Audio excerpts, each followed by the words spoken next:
So how do I feel about making fun of Jesus and religion in general?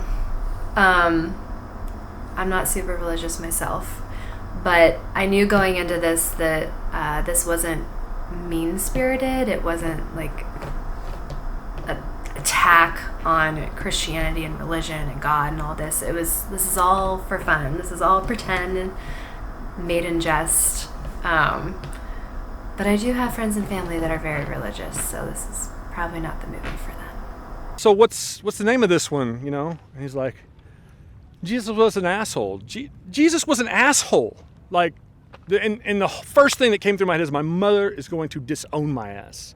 My good Southern Christian mother is going to stab my eyes out and disown me. And even right now, I'm still a little bit nervous about that. But you gotta do what you gotta do. At least I didn't have to blow him. First of all, it's an absurdist comedy. And then I thought more deeply about just the wit and the intelligence and the intentionality behind it. It's such an interesting perspective that no one has ever heard before. So that really drew me into it. You know, this is not actually about the historical Jesus that you may all probably be familiar with.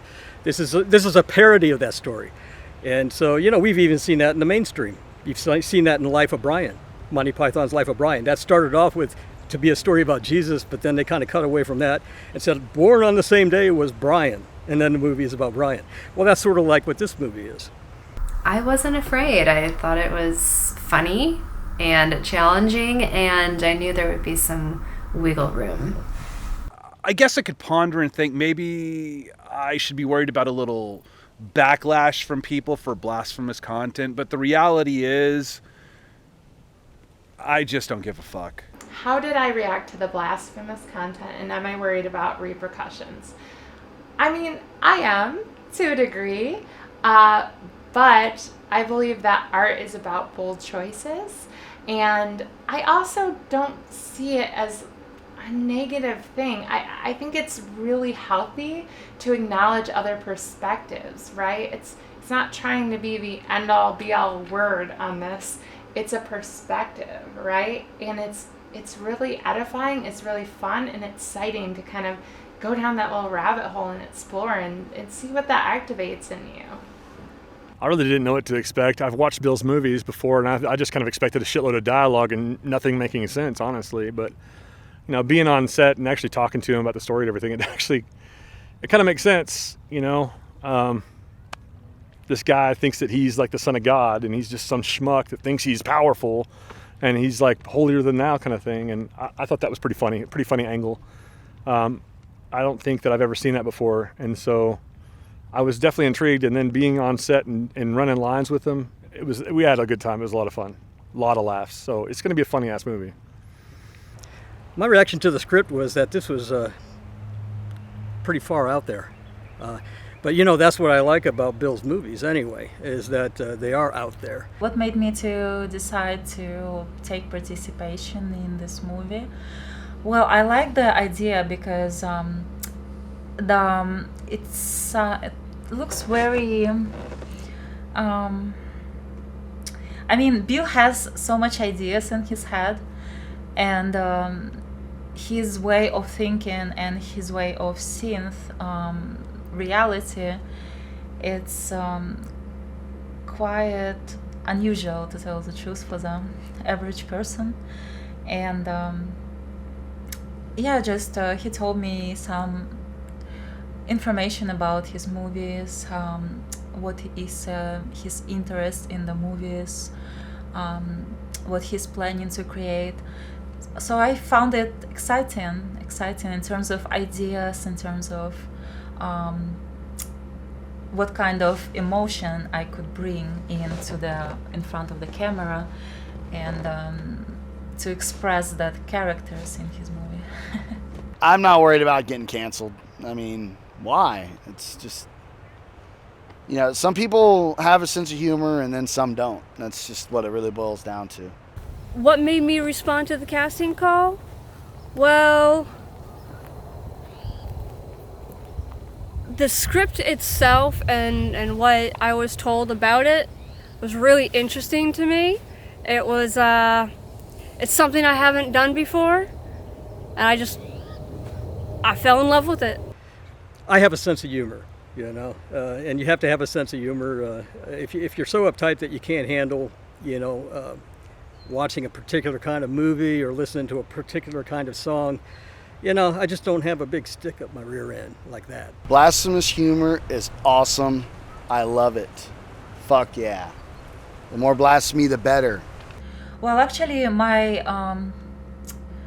opinion regarding religion, I'm still surprised that it still exists in the 21st century, because when I was in the 10th grade of the school, I thought the globe religion is going to be science in a very close future. The science is going to be a worldwide religion, but as you see, we can see, it's very surprising. There's still religion exists. No matter how many facts are there that proves that religion is all controverse each other, and that doesn't seem to be true. Yeah, I knew this was a comedy about Jesus, and I knew Jesus was going to be absolutely ridiculous and hysterical and neurotic and just very odd and weird. But Bill brought it to a whole new level. That was this was an odd one. And it was fun to just sort of like play off of that. So, yeah, I had fun. Bill's told me on a couple occasions that he thinks that I look like Jason Momoa, and I mean, who's gonna say no to that? I think it's a compliment, right? I could be called worse. Like, he looks like fucking Animal from the Muppet Show. Maybe I shouldn't tell him that. He's actually complimented me by saying the Jason Momoa thing, but yeah, he just looks like a scraggly Muppet. Yeah, so I had never worked with Bill Zebub before. I'd never even heard of him. So I did my own little research that I do actually on every director that I submit auditions for. Went on IMDb Pro, started looking at some of his past work, and if you're on there, it pulls up the images of the titles of the films. And, I'm perusing around, I'm looking at the titles, I'm like, is this soft porn? Like, am I going into the realm of porn here? Because that's not what I want to do. So, I did some more research. I read some articles. I went to his website. I went to YouTube. And I consulted with my acting coach first and foremost. And, I sent her the script. She's like, no, Marie, this isn't soft porn. It's more like, Mrs. Robinson comedy type situation, but no, we're not crossing any lines here in that regards, because that's not my genre. So when I first read the sexual content, honestly, I was excited. I really love an opportunity to be in lingerie, let's be honest. But also just, it's fascinating, right? To consider as a sexual relationship between Jesus and, this woman, this mere, simple, everyday woman. So I was really intrigued by it. And then when we actually filmed it, it was totally different than what I expected in such a wonderful way. There was so much humor added to it. I guess, you kind of think, you see all those pictures of Jesus that are kind of sexy, right? Maybe he even has some oil on his chest. I don't know. We've all seen them, right? Velvet paintings or whatnot. So I think, you have this romanticized ideal of like, he'd just be this stallion in bed. But not the case here. And it's hilarious and like very plausible to consider. So I find it very refreshing and delightful. So the physical scenes were very comical, very comedic. And when I was reading it and how I envisioned it in my mind before I got here, it wasn't that over-the-top comedic. Like, Bill took it there. And I'm glad he did, because I had to compose myself, because I almost started laughing a couple times. I've had my share of doing effects and stuff, and like getting beaten a little bit, but he bit me with a cat o' nine tails in a tree, and I'm standing there with my arms in front of me like I'm being tied to this tree. I've got a grasshopper in the tree above me. I don't know where the fuck this thing came from. I got a stick that's like protruding just the exact amount right into my belly button. It's my first shirtless scene in the movie, modest as it is. That belly button is like just jamming right in me, and he's like whipping me in the back and shit. Like he expects me to, I don't know, get off on it or something like that. But it was a bitch. That was probably the worst part of the whole damn day, is being stuck in that tree, getting whipped by Zebub instead of a hot chick. That ruined my fantasy. I'll never look at a whip the same again, ever. What was it like to see Zebub's forehead in real life? Well, it was an experience. It's much more massive and meaty than you would think, but yet it's kind of thin and sickly looking. So, very bizarre. But I tried not to stare at it for too long. Bill's got a receding hairline that just does not quit.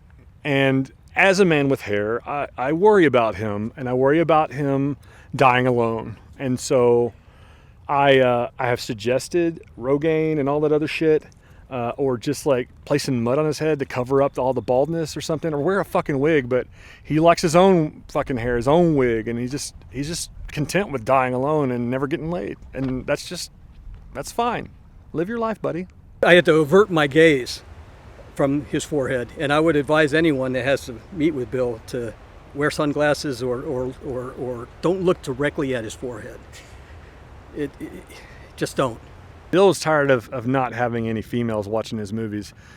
He just had a bunch of virgins, like virgin gamers, that watch his shit that are just trying to get some kind of pleasure out of seeing scantily clad or naked women fight in fight scenes to black metal music in slow motion, which I don't understand that shit. But he decided he needed to have somebody good looking finally to take over since he's aging, and so that's where I found my place in Bill's movie. I mean, it's not like I wanted to work for Bill in the first place, but I mean, when you've got nothing else to do, I mean, this is just it's a Monday afternoon for me, so I guess that's it. But like I said, we just need to get him away from the camera. When I first met Bill, well, actually, initially he seems to me as a very friendly, very kind person. And when I saw his car, I was a little shocked. And his car looked like my friend storage.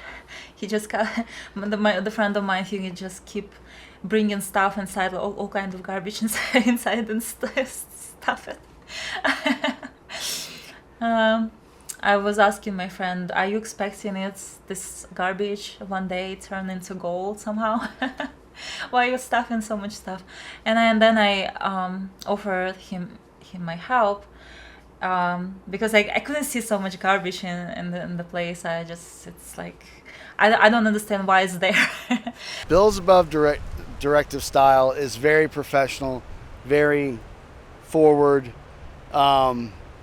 He really likes it when you tell him that he's awesome and then he's the best director. He encourages that. Bill Zebub's directing style is very talkative. He likes to talk a lot, which is fine. He's trying to, lighten the mood and the atmosphere, and I appreciate that. He's very open. He wants my input. If I have, dialogue changes, or if I want to tweak some things here and there with the setting or the movement, he's very open to that. Just very understanding and considerate, and not pushy, not, angry. I felt comfortable the whole time. I never once felt scared or terrified of anything. So it was nice. It was good. This is my deal with Bill's directing style. He's methodical, and he's organized with an asterisk. By that I mean he has all of his stuff in one place, but that one place, it's a pile. I wish I could pan over and you could see all the props and the cameras and stuff. But in his defense, he gets shit done. He's prolific. He's got a fan base. And I respect him for it. And he likes to be self-deprecating about his directing style. But frankly, though my experience fits in about a thimble, it's probably better than most. He doesn't yell. He's very amenable. And even when he scolds, it doesn't feel like you're being scolded. So do we make changes to the script today, like on set? I tried to, but he shot down just about all of it. Most of it, he was cool with it. But if I say something like, he's like, you're not a Valley girl. How the fuck am I supposed to know that? Like, I say like all the time. I'm not from the Valley, I'm from Texas. Where the fuck do you think you are? Go back to New Jersey.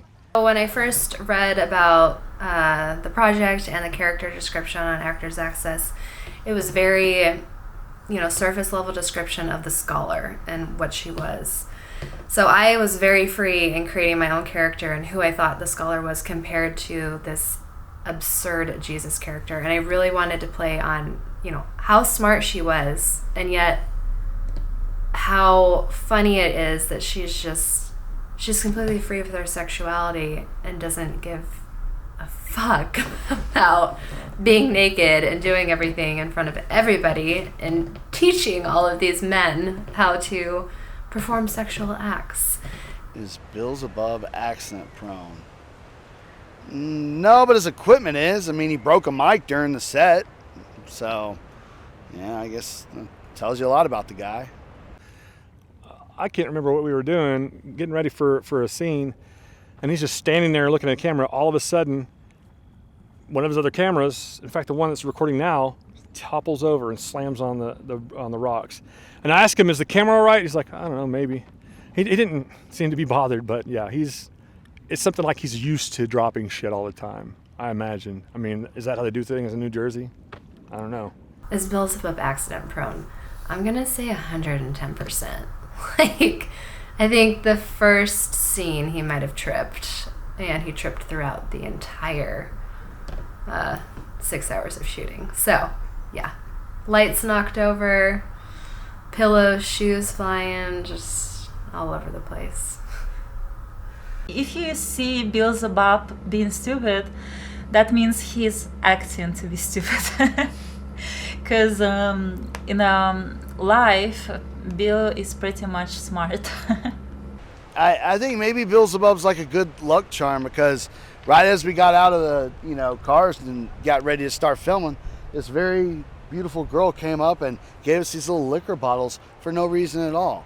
Like, that never happens to me. But when I go to hang out with Bill, oh yeah, free liquor. That's what's up. Okay, so these are some things that I don't know if it's just Bill or if it's because he's from the Northeast, because we don't have a lot of people in Texas that are like that, but I mean, he's always got this weird look about him. He's just like stares you down, like you don't know if he wants to have sex with you or if he wants to slap you. He's just, I don't know. I think he dials back the rudeness, but I think it's because he's from Jersey and not New York. But what the fuck do I know? I've been in Texas my whole life. He just looks funny and he sounds funny, and he never says any of the dialogue that you say, like if you're trying to fit in Texas, because he doesn't want to fit in. He just wants to go home. And as much as I want him here, sometimes I want him to go back too.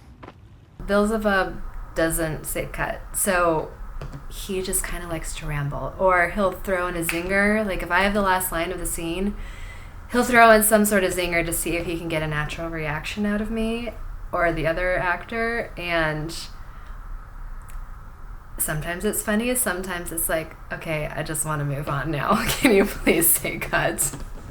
The thing with Bill is that he likes to try to be funny on set, He likes to throw zingers in the middle of the dialogue. Like I said, when you don't know that he's about to say something and you're like, that's not in the script. And it's usually something he's trying to be funny.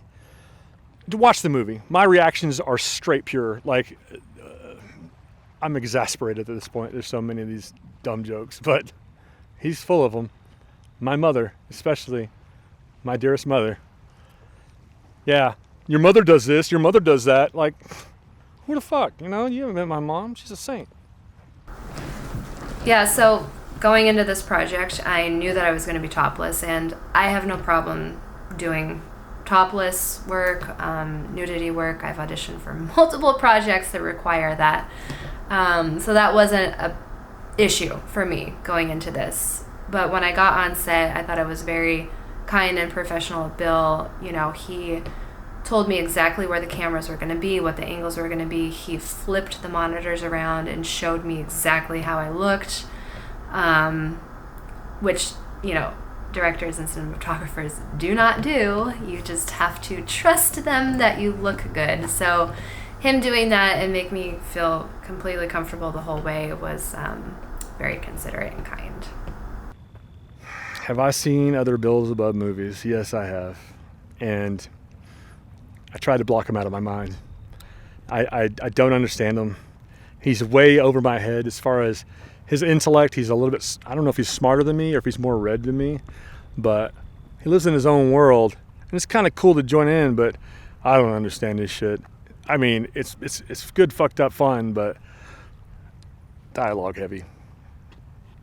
I've worked from, you know, major sets, you know, HBO, all the way down to indie filmmaking, like in the trenches, guerrilla style. And to me, if somebody's passionate about a project, if I'm passionate about being in the project and the characters and the script, I'm going to do it, whether it's a high budget film or a low budget film. I really believe in projects that I shoot. Well, what really surprised me is just how efficient and effective Bill is. So he's right now today, we've got a one-man crew out here. It's Bill. He's directing, he's supervising the script, he's doing the cinematography, and he has got it down to a science. So, you know, we were set up and ready to shoot in about 5 to 10 minutes. So Bill Zebub's method of filming is very different compared to other directors and filmmakers. He'll take the scene and break it down into like maybe 4 lines of dialogue, like me, you, me, you, me, you, and that'll be a shot. It won't be the entire scene. So the entire scene can be like 3 pages, but we'll only block it for like 4 lines of dialogue, and then we'll change the camera angles, and then we'll do those 4 lines. So you're not memorizing like 3 pages of dialogue for one scene for one take. There's gonna be like 6 takes throughout one scene. So it makes it a lot easier for the actors to memorize their lines.